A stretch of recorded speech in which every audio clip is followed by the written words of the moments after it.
নমস্কার। ঈশ্বর ভিন্ন আর কেউ ভুল ত্রুটির ঊর্ধ্বে নয়, তাই আমারও ভুল ত্রুটি থাকলে ক্ষমা সুন্দর দৃষ্টিতে দেখবেন। এই ভিডিওটি একান্ত আমার ক্ষুদ্র জ্ঞানের আলোকে তৈরি।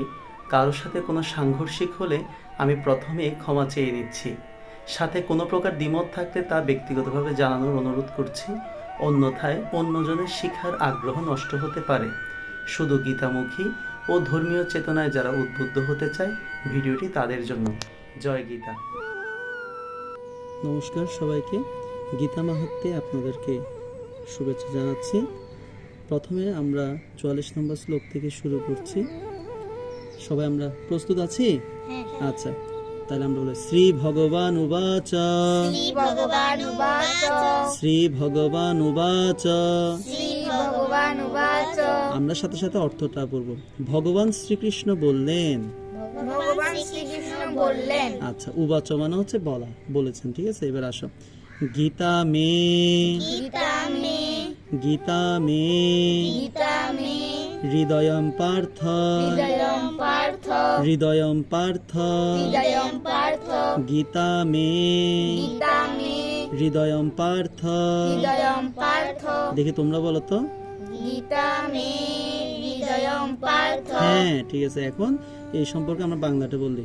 হে অর্জুন, হে অর্জুন, গীতা আমার হৃদয়, গীতা আমার হৃদয়, গীতা আমার হৃদয়। গীতা আমার হৃদয়। এই উপরের লাইনটির বাংলা হচ্ছে এটা, গীতা আমার হৃদয়। কে কাকে বলছে? ভগবান শ্রীকৃষ্ণ অর্জুনকে বলছে কি গীতা আমার কি হৃদয়। আচ্ছা, এরপর দ্বিতীয়টা, গীতা মে গীতা মে, সারম, সারম, সারম সারম, উত্তমম, উত্তমম, উত্তমম, উত্তমম, সারম উত্তমম। সারম উত্তমম। গীতা মে গীতা মে, সারম উত্তমম। সারম উত্তমম। আচ্ছা, এটা বাংলা কি গীতাই, গীতাই, তাই আমার সার। সার। এবার নিচেরটা বলে, গীতা মে গীতা মে, জ্ঞানম জ্ঞানম, অত্যুগ্রম। আমরা জ্ঞানমে পড়া আছে কি অত্যুগ্রম। এটা কি অত্যুগ্রম। অত্যুগ্রম। আমরা জানি জফলা থাকলে ওই শব্দটি দুইবার হবে, তাহলে শরীয় আত্ম অত, শরীয়ত্ব কি হবে অত। এরপর হচ্ছে তরস্কাত্তু অত্তু গ্রম, গ্রম, অত্যুগ্রম। অত্যুগ্রম। গীতা মে গীতা মে, জ্ঞানম জ্ঞানম, অত্যুগ্রম, অত্যুগ্রম। যার অর্থটা হচ্ছে গীতায় আমার গীতায় আমার শ্রেষ্ঠ জ্ঞান, শ্রেষ্ঠ জ্ঞান, গীতায় আমার শ্রেষ্ঠ জ্ঞান। গীতায় আমার শ্রেষ্ঠ জ্ঞান। এরপর লাইনটা পড়ি, গীতা মে গীতা মে, জ্ঞানম জ্ঞানম, অব্যয়ম, অব্যয়ম, জ্ঞানম জ্ঞানম, অব্যয়ম। অব্যয়ম। গীতা মে গীতা মে, জ্ঞানম জ্ঞানম, অব্যয়ম, অব্যয়ম। যার অর্থ হচ্ছে এবং, এবং এবং গীতা আমার গীতা আমার অব্যয় অব্যয় জ্ঞান স্বরূপ, জ্ঞান স্বরূপ, অব্যয় জ্ঞান স্বরূপ। অব্যয় জ্ঞান স্বরূপ। অব্যয় শব্দের অর্থ হচ্ছে যার কোনো ব্যয় নেই, যার কোনো ক্ষয় নেই। তো ভগবান শ্রীকৃষ্ণ অর্জুনকে বলছে, হে পার্থ, গীতা আমার অব্যয় জ্ঞান স্বরূপ। তাহলে গীতা ভগবানের কি? চারটা জিনিস বলছেন এখান থেকে। আচ্ছা, তাহলে আমরা একটু প্রথম থেকে বলি, গীতা মেরি দয়ম পার্থ, গীতা মে হৃদয়ম পার্থ, গীতা মে সারম উত্তমম, গীতা মে সারম উত্তমম, গীতা মে জ্ঞানম অত্যুগ্রম, গীতা মে জ্ঞানম অত্যুগ্রম, গীতা মে জ্ঞানম অব্যয়ম। গীতা মে জ্ঞানম অব্যয়ম। পারবো? আচ্ছা, আমাদের দ্বিতীয় গীতা মাহাত্ম্যের 45 নম্বরটা আমরা এখন পড়ব। কেমন? গীতা মে গীতা মে চ চ উত্তমম স্থানম, উত্তমম স্থানম, উত্তমম স্থানম, উত্তমম স্থানম, উত্তমম স্থানম। উত্তমম স্থানম। দেখি তোমরা বলো তো, গীতা মে চ উত্তমম স্থানম। হ্যাঁ, এরপর বলি আমরা, গীতা মে গীতা মে পরমম পরমম পদম, পদম, পরমম পরমম পদম, পদম, পরমম পরমম পদম। পদম।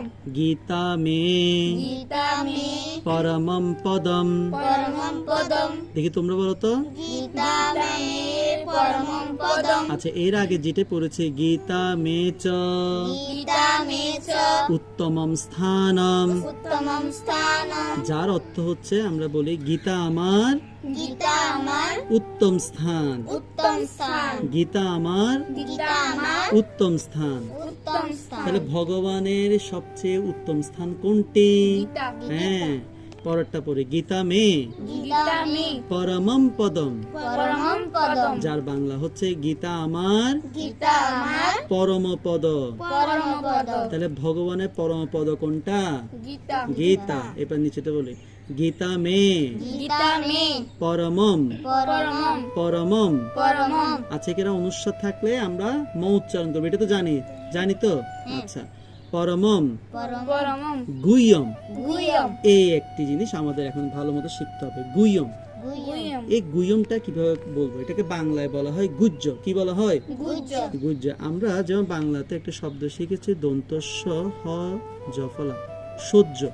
এটাকে আমরা সহ্য পড়ি, হ্যাঁ, এবং এটাকে আমরা গর্ষ গু হ জফলা, এটাকে আমরা বলি গুহ্য। এটাকে কি বলা হয়? গুহ্য। কিন্তু আমরা যখন সংস্কৃতে বলবো তাহলে বলতে গুহ্য। কি বলতে হবে? গুহ্য গুহ্য।